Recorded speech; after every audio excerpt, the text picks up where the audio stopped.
Hey fellas, Rusty coming at you. Today we're going to take a look at another Colt knife, and this particular one is a gunstock. So it's a gunstock pattern. It's a two-bladed gunstock. They do make single-bladed, and I have one. So it's my belief that Colt was bought by Smoky Mountain Knife Works, a license to make Colt knives, and I believe they were done before Rough Riders. Well, maybe at the same time.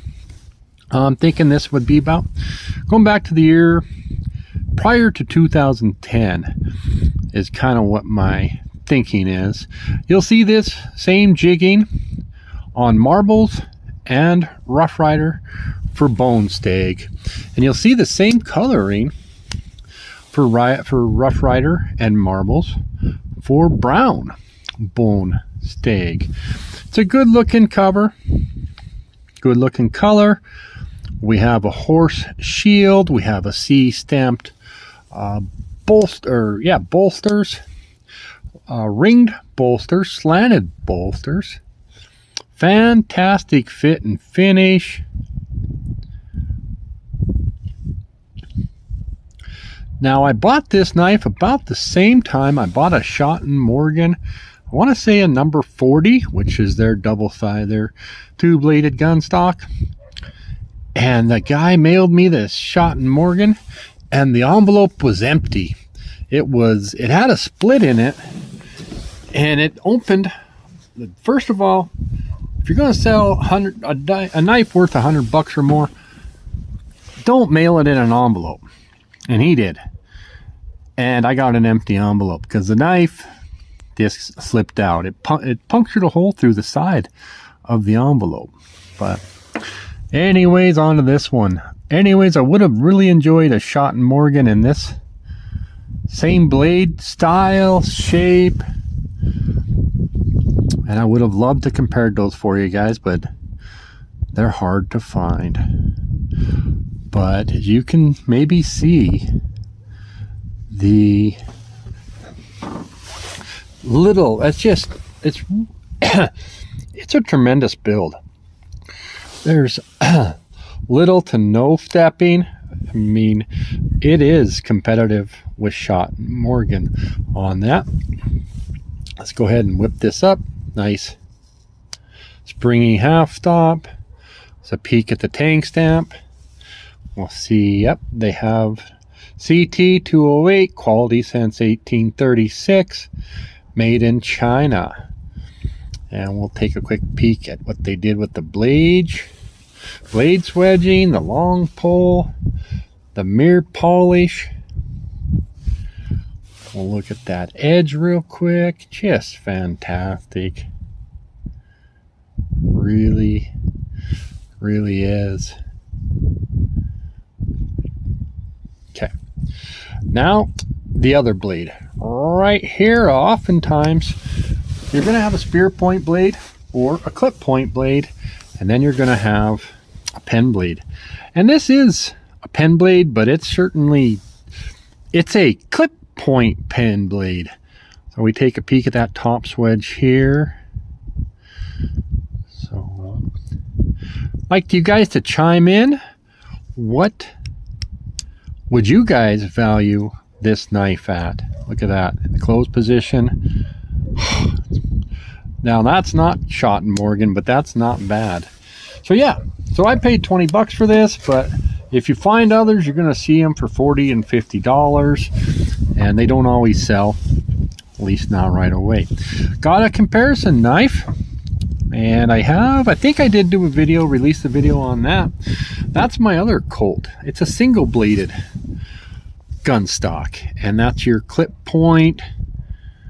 This one was well received. People like this, and like this other double, it is well built. This is a 201, so it's probably around the same time period. So that's a brown bone stag lineup. They got the same shields, and if you'll see, we're going to see the same jigging here. So from the outside, look at the same little jigging here. This shield is more bronzish, and this one, I don't know why, is not. I'll look at the back springs, and then I'll look at the color here. So very, very close match on these.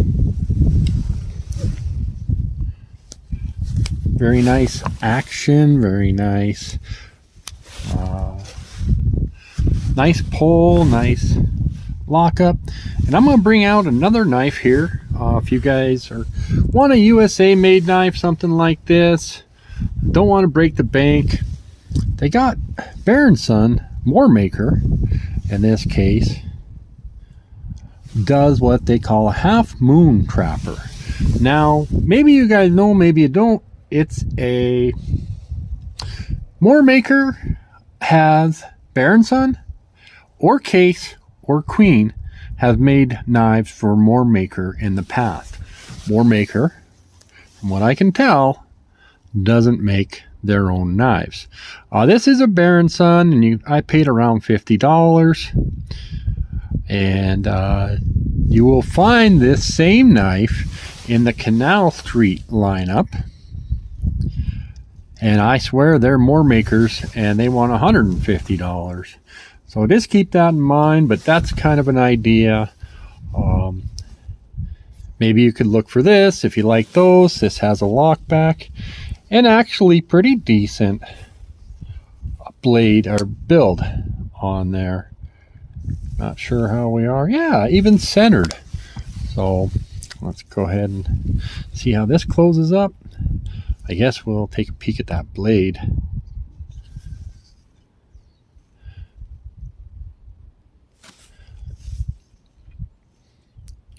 How do you like that top switch? Pretty cool, huh? Half stop. And a little bit, I would like a little more snap. It's not exactly centered, but there we go. Okay, guys, we're gonna wrap this up. Thanks for joining me. So we're gonna take a peek at the box this came in, and believe it or not, I only paid $19.50 for this knife in November of 24. It's a CT208. Want to say I got it from GEC Junkie, and he usually takes care of things and sends in a nice wiping cloth or something to that effect. So here's how she looks coming out of the box. All right. Thanks, my friends. Bye.